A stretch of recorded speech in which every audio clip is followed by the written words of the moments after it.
So let's get started. First, we're going to talk about the different data types that Java has. Then we're going to talk about assignment operators, like assigning a number to a variable or one variable to another. Then we're going to do simple additions like 5 plus 5. Then we're going to talk about for loops, while loop, do while loops. Then we'll end it by talking about if statements. So first, Java has different data types. The most common are string, int, double, float, char, or character but char for short, and boolean. What a string is, like a string, let's call it name, for example, equals to this is a string, and it with the colon.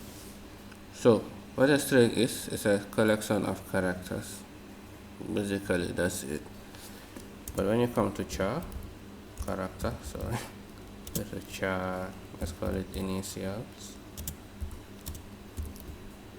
Char can take only one character, and also has to be single quotes. If you put double quotes, it complains. So character takes single quotes only. Our next thing we have is int. Int is basically an integer, but it's a whole number. So next is double and float. Double and float are are similar. The only difference is that double is more precise. Like you can have like 0.00005 in a double, but a float can, for example, be only 2 decimal places. I don't know the exact number of the floating points, but all I know is double is more precise. So double, I don't know, let's call it x1. Well, this is a bad name to name variable, so 45.678. Float equals x2 equals to 5.66. Floats also end with f, so that we know they are float. So the last one is boolean. It's just true or false.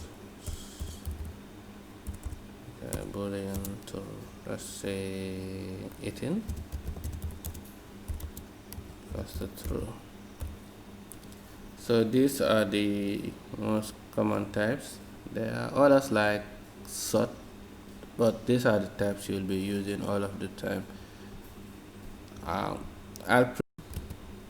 So after printing everything out, we see them all in the console. They have been printed out, so everything is working so far. I'll go ahead and close that.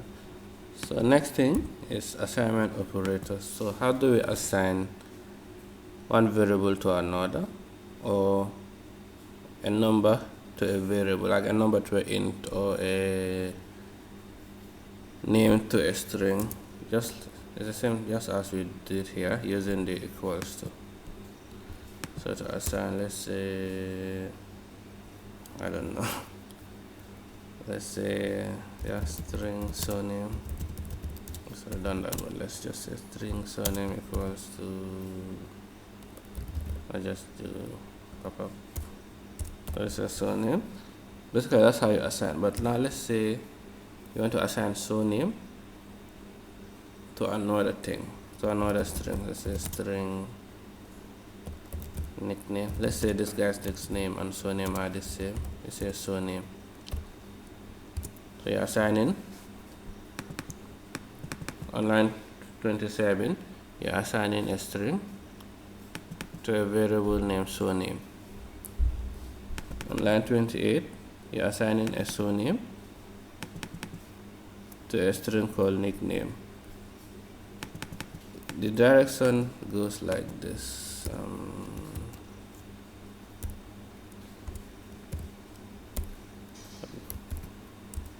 This is how it goes.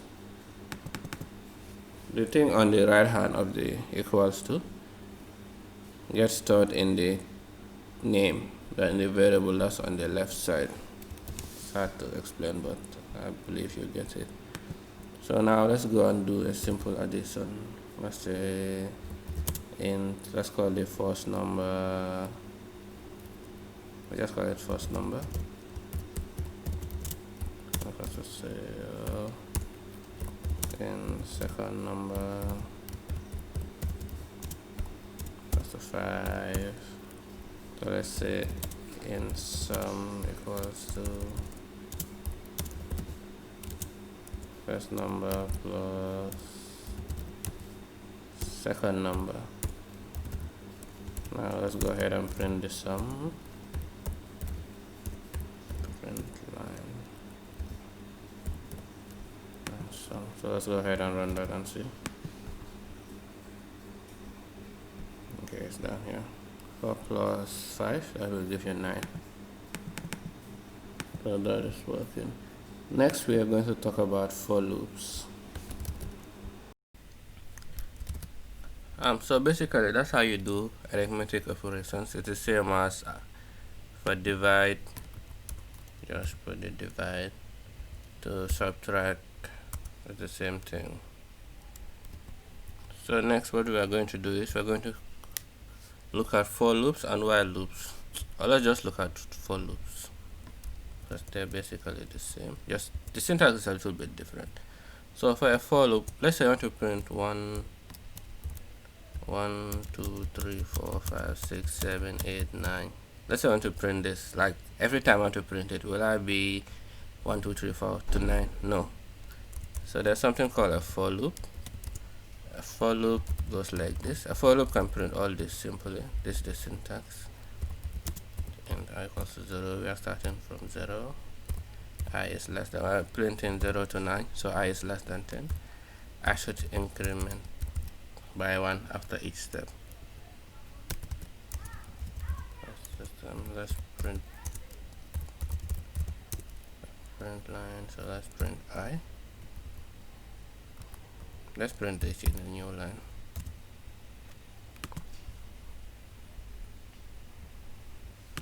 So as you see, okay, print from 0 to 9. So if I want to print from 1 to 9, we just start at 1. That's it. That's the only thing.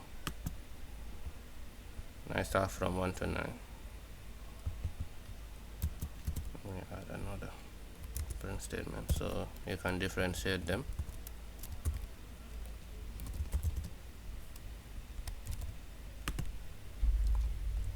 So the for loop starts here. It prints 0 to 9. The while loop is the same syntax. So next we are going to check if and else statement. These are called conditions. Like if this happens, do this, else do something else. Like if it rains, go out, or if it is true, go out. If it is false, don't go out. Something like that. So it goes. The syntax are simple. So if, then you put the condition. The condition comes here. Then if the condition is true, what happens will be here. Let's call it the action. Let's call this the condition.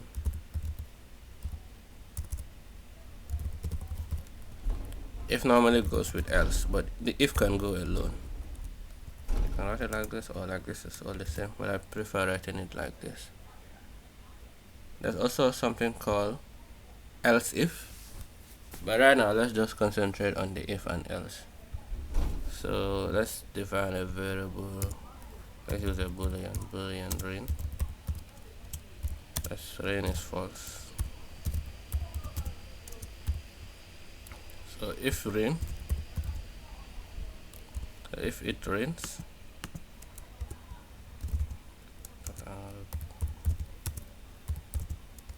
so if it rains, go out. But if it doesn't rain,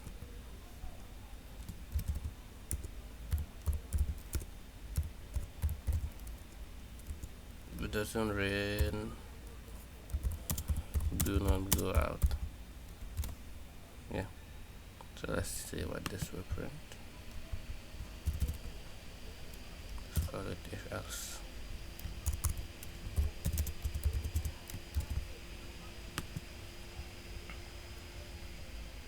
Oh. So if else. So since the rain is false, this is not true. So the condition is not true. So it goes straight to the else and says do not go out. But when we change this to true and run it, it says go out because now rain is true. You can also do this for like mostly like we'll create a program like that takes a person's age. So if the age is less than or greater than, it will do something. Okay, so that is it. In the next video, we're going to do a birthday calculator. We'll also build another program. I don't know what yet, but apart from the birthday calculator, we'll build something else so we can see this in action. Thank you all.